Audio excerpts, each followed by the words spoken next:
Hey, gang, and welcome to another Terror Time Tea.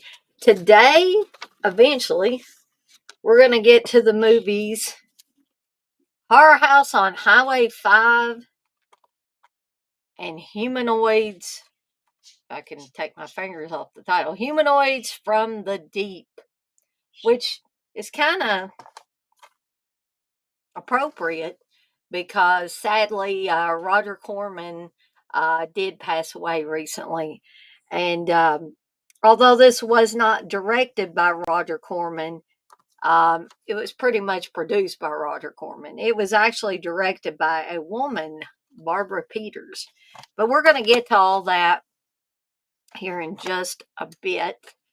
I do want to remind you guys and gals that at 1 p.m. Eastern Time today, unless something occurs like internet troubles or anything like that, me and Candace will return for another Friday Foolish. For those of you that have not seen the advertisement, we will be continuing the trend of talking about badass women, but not just badass women in horror. We're going to talk about badass women over all genres, okay? So be sure to tune in for that today at 1 p.m. Eastern Time. Now, before we get to the movies, I'll tell you what kind of tea and what my snack is for today. The Skull Cup is filled to the brim with chunky watermelon tea. This is one of my favorite teas that I have tasted. You know, I used to be a spearmint girl. I would just drink spearmint like it was going out of style. And I still like spearmint, but due to me wanting to blend my own teas, and keep in mind, I didn't blend this one is bought from Amazon. Due to me wanting to blend my own teas, it got me thinking about, the different teas that I could try tasting. And I haven't hit a bad one yet. The chunky watermelon, like I said, is my favorite. I have told several people that it tastes like bubblicious watermelon gum. That's exactly what it tastes like to me. So if you like that sort of thing, then you're probably going to like this tea. And if you're a tea drinker, I was doing a little research on tea, and I read this on a couple of sites. Tea drinking is more popular than coffee drinking. Believe it or not, more people like to drink tea. Even in the United States, more people like to drink tea than they do coffee. So that might be surprising. It was surprising to me. Also, and I'm going to briefly tell you how to make these two before we get into the movies, just to pad this episode out a little bit, because I feel like sometimes when I'm just on here by myself and I am, going through movies, it's kind of quick. And I kind of want to give y'all a little bit of an expansion. Now, y'all might not want an expansion. And if a bunch of people tell me, hey, Dana, all that BS you're doing at the beginning is not what we're here to see. We're here to see you review the movies and drink some tea. Okay. Maybe not even drink the tea, but and I apologize. I'm trying to take sips of my tea because I've noticed that I get to blabbing, and then by the time I get to my tea is cold or lukewarm. And I'd like it to be a little bit hotter. But the snack I am having, I don't know if y'all could see that real good. They look like biscuits. These are scones or scones, however you pronounce it. But these are cherry almond scones. And I must say, I've already ate one, and they are absolutely delicious. I want to thank Blissful, giving away her real name, Blissful, for sending me the recipe for the cherry almond scones. So what do you need to make these? Not a whole lot. And I was missing the poppy seeds, and they still taste great. So, but if you have poppy seeds and you want to put them in there, then that is your choice. So this came from Circle of Friends 25 breakfast and brunch recipes. And you need 2 I can't talk this morning. 2 cups of all-purpose flour, a third cup of sugar. In my case, I'm diabetic, so I use Splenda. 1 tablespoon of poppy seeds, 1 teaspoon of baking powder, a half a teaspoon of salt, 3/4 cup of butter sliced, a third of a cup of sour cream, and 1 egg beaten. Also, you need 2 teaspoons of almond extract and a half a cup of sweetened dried cherries. And I picked up my dried cherries. It was great value. I picked them up at Walmart. So, what you want to do real quickly is you want to combine the flour, the sugar, the poppy seed, baking powder, and salt in, they say, in a food processor. I don't own a food processor, so here's what I did, guys and gals. I took a fork and I just mixed it really well. Okay. Then you add the butter, and they again say to process until the mixture resembles coarse crumbs. What I did was the method I used to cut the shortening into my biscuits. Is I took a large kitchen fork and I just go like this all over it until it gets to the crumb texture that I want it to be. Okay. Then you set it aside. So in another bowl, you're going to whisk together your sour cream, your egg, and your almond extract. You're going to stir that into the flour and you're going to mix it well. Then you're going to fold in your cherries and you're going to pat your dough out to a 1/4 inch thickness on a floured surface. I think I may have gotten my dough a little bit too thin, but that's okay. These things still taste great.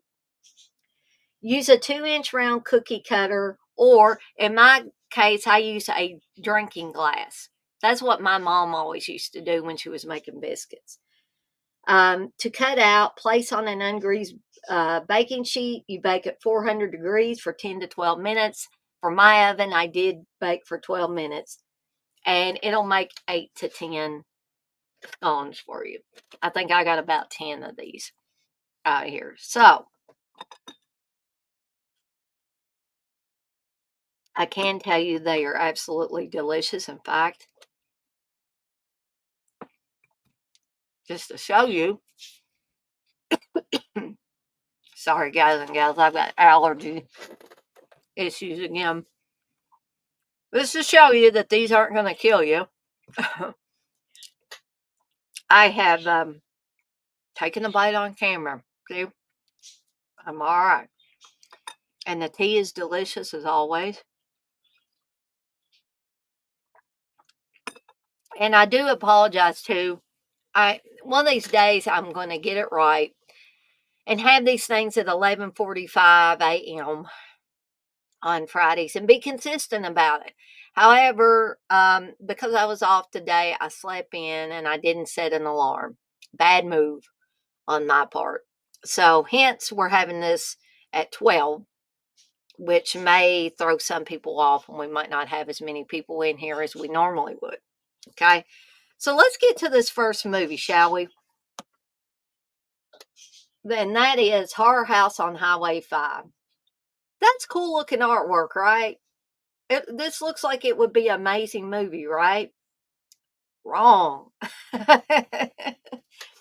I find it entertaining just because of the sheer audacity that somebody would have to make this kind of movie. Okay. Hey, Blair. And so you have someone, a killer, wearing a Richard Nixon mask. Some people might think that's appropriate. So the killer's wearing a Richard Nixon mask. That's kind of got some balls to it there. Anyway, making fun of a former president of the United States. We know where that gets us sometimes. But I think it's funny, you know. Uh, if somebody did one now, and pardon me if there are any Trump supporters in here watching, I don't mean to offend you, but I think it would be hilarious for a killer to have a Donald Trump mask on nowadays. I just think that would be absolutely hilarious. So, what is Horror House on Highway 5 about? So there's a mysterious killer, not really, because I think you figure out pretty quickly who the killer is. Wearing a Nixon mask, terrorizes and murders a young couple. Sounds fantastic, but this movie is so goofy. There's nothing about this movie that you can take seriously. So, a professor assigns his students a project investigating the strange events connected to a possibly dead Nazi scientist. Again, that should be a great movie. It should be a great premise for a movie. No dice on that. Dr. Frederick Bartholomew, the doctor's assistant, kidnaps students, holding them hostage and torturing them. And meanwhile, Nixon, or a guy with a Nixon mask, stalks the night. So, this is one of the most confusing, I agree, and compelling homemade horror films. Yeah, keep in mind that this is homemade, okay? It's like do it yourself horror. Future music video director Richard Casey's debut feature film shot over years, not days, not months, years. On nights and weekends is a delirious collage of oddball gore, ludicrous plot twists, and a general milieu of weirdness, unlike anything else in cinema history. Newly restored from original 16 millimeter vault elements, this is the Vinegar Syndrome release. Vinegar Syndrome presents one of the quintessential cult movies of the 80s, officially on Blu-ray and DVD for the first time anywhere in the world. Okay. Should you watch Horror House on Highway 5? Hell yeah. Should you buy it? No, no, no, and no. Now, the reason I bought it, I was pretty sure it was going to be goofy. And Steve asked me, he's like, oh my God, Dana, why did you buy that? I said, I don't know. Maybe I like being tortured. I don't know. But I do find some parts of it infinitely entertaining. And I think that's why it's worth me keeping a hold of this movie, right? Um, am I going to give it a high rating? No, I'm not. I'm not even going to reserve this one for my 4 deadites or 5 deadites out of 5. Okay. It ain't that damn good. Okay. But it's entertaining in a weird, weird way. So, in case you want to know, because Richard Casey is supposed to be, well, he was at this time a future music video director. All right. So be careful though. When you look up Richard Casey, you're going to get some other Richard Caseys. So what else is he known for in addition to Horror House on Highway 5? There was a Horror House on Highway 6 that he did in 2014. I have not seen it, so I can't give you any additional information on that. He was also the director for 1988's Hellbent. He was part of the additional crew for 1980's Alligator. And he did a video for Aldo Nova's Hold Back the Night, Blue Oyster Cult's Take Me Away, Blue Oyster Cult's Burning for You. He did several Blue Oyster Cult music videos, one for Joan Crawford and one for Aldo Nova's Fantasy. So, in case you were wondering what music videos this guy directed. So, let's get to my rating, shall we, for this for this masterpiece. All right. I ain't even gonna lie, guys and gals. I am going to give this thing. Sorry here. You're gonna have to envision the half. So I'm gonna give this 2.5 deadites out of 5. Um, I'm sorry, that's all I can give it. But I'm gonna hang on to this thing just because I find it entertaining and I find it good for a laugh from time to time to watch.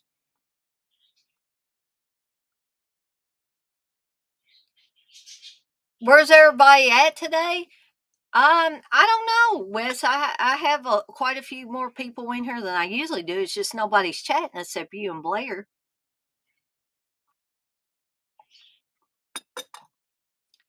I'm probably not going to pick anything up at the Vinegar Syndrome sale because I haven't gotten paid again yet. So, but however, I did pick up this not on a halfway to Black Friday sale, but all right. So why ain't you going and buying anything, Wes? Is there not anything that you want to buy? Because I know you guys. I don't own a credit card anymore, Wes. Credit cards get me in trouble. I'm going to finish my tea up before it gets ice cold. Unless, of course, you like iced tea, and that might be right up your alley.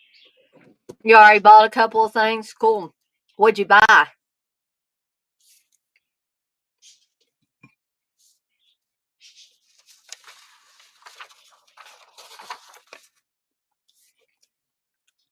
Don't be a hater on tea in my stream, Wes. Tea is delicious. This is chunky watermelon tea. Actually, you might like it. I swear to goodness, it tastes like watermelon bubblicious bubblegum. Ah, well, poo on you now. As you say, you're getting Angel 2 and 3, Hitcher in the Dark. You'll probably get Mother's Day too. Yeah, Steve already got me Mother's Day. It's cool. Hitcher in the Dark. I hope me and Steve watched that one. TJ, you say it's all crap. LOL. I already got the criminally insane Satan's Black Lady double feature on DVD. Alright, so let's get to Humanoids from the Deep. And since Wes is in here, I can tell you when I bought this, I either used a birthday gift card or a Christmas gift card. Sorry, Wes, for not being able to remember which it was that Wes sent me. And that's how I got Humanoids from the Deep. It's either that or I told him that was a movie I wanted and he got it. He got it and sent it to my house. Wes may remember better than me. It's been a few years. I've slept since then. I'm sorry, but I do know Wes was in connection when I got this movie. Wes, you say you don't buy new stuff. You'll wait until stuff is half off. Well, that's probably a good rule of thumb. Nobody can remember better than me. I don't know, Wes. My memory is not that great anymore. All right, so Humanoids from the Deep. Okay, it's a little kooky and stuff. You've got these creatures coming out of the ocean to mate with human women. That is the basic premise of this movie. Which I think is hilarious that a woman directed this. But the thing about Roger Corman is he was able to get a lot of women to direct films. And it was probably that good old Roger Corman charm. I regret never meeting Roger Corman. I should have. I had the opportunity way back when at Fright Night Film Fest. And I should have done it because sadly, Roger Corman had a good run. He had an excellent run. You know, I think for being able to live as long as he did, and also for the amount of movies that he was able to produce and direct over time. TJ, you say creatures, nudity, cheesy sci-fi, science dialogue, 5 stars. TJ's turning into Joe Bob Briggs now. So let me give you a little bit more. Let's flesh out this plot synopsis, shall we?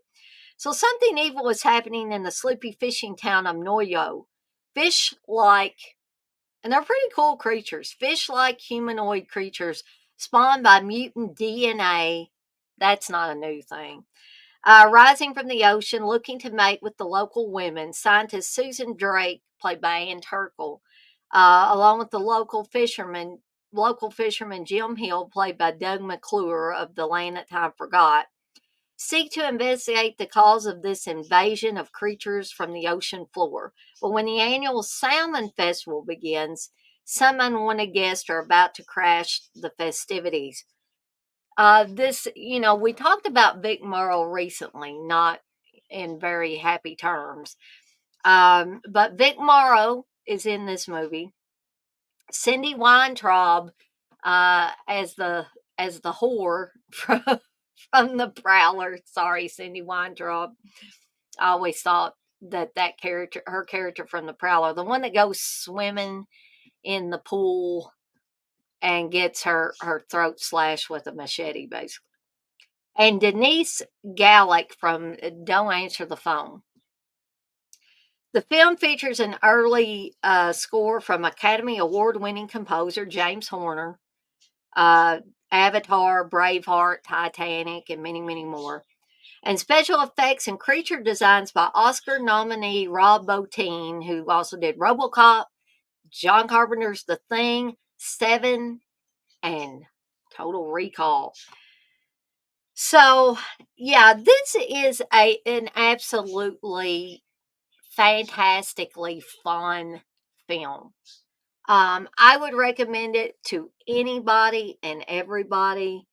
I think it is, once again, I think it's amazing that Roger Corman could get women to direct things like this, where women are basically put upon by some creatures, or in the case of the Slumber Party Massacre films, um, human psychos. Okay.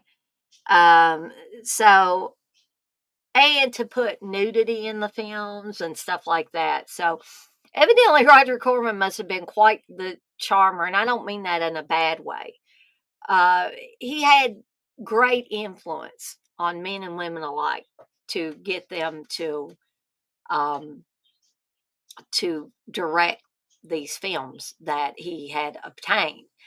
But what Roger Corman also did is he gave a lot of directors that were just starting out their big break, essentially, because a lot of these people, and not just directors, but actors and actresses, um, he was the guy that introduced us to Jack Nicholson, Francis Ford Coppola, Johnson Demme, Martin Scorsese, and tons of other people that we may have never heard of. These people may have never got their chance. That's all thanks to Roger Corman and the genius that he had in seeing that if he put these people in these positions, whether it was acting or directing, or maybe in some cases even producing, um, that they would go far, and these people have went far. You know, Jack Nicholson, look at that. Francis Ford Coppola, Jonathan Demme, Martin Scorsese. Those are names that are, at least for this gang, are in our regular everyday conversations sometimes, because these people have become larger than life. And I think we got to give credit where credit is due. We got to give that to Mr. Roger Corman. So, um, I must admit, though, some Roger Corman produced films aren't as great as others, but this one's pretty well up there for me. I love watching it. I actually need to go back and watch it again, because I like it so much. Um, it's just a movie to just have fun with. If you're having a bad day, put in Humanoids from the Deep. Don't go out and buy it. I'm not telling you to go out and buy it at this point if you don't already own it. But if you can find a for free version, take a gander at this movie, because I think if you're having a bad day, you'll be feeling at least a little bit better by the time you finish Humanoids from the Deep. And this version here of Humanoids from the Deep on Blu-ray is the complete uncut version. And at the time this came out, this was the first time it had been released uncut. Wes, you say, was in great health for pretty much all of his life too. He had a great run. Yeah. Yeah, I would say he most certainly did. Um, so what's my rating for Humanoids from the Deep? I'm gonna give this one 4 deadites out of 5. Yeah, quite a bit more than Horror House on Highway 5. But again, I am not telling you not to go out and at least watch a for free version of Horror House on Highway 5, right? So I can probably stay on here a couple more minutes till 12:30, and then I'm going to have to get ready for Friday Foolish. I've got my shirt on. I'm ready to go. Friday Foolish with me and Candace, and we're going to be talking about badass women in cinema. We're not just going to focus on horror. We're going to cover all the genres, okay? Or pretty much all of them. So be sure to tune in for that. Go make yourself some cherry almond scones. These things are absolutely delicious, especially if you like cherries. And I do. Go make yourself some tea or coffee or your drink of choice, and have a fantastic day, guys and gals. Just have an absolutely fantastic day. And before I get off of here, I just want to remind everybody, as I always do, or I always try to do, is to be kind to one another and blaze that trail. And be sure to tune in for Friday Foolish, coming up here in just under 30 minutes. See you next time, guys.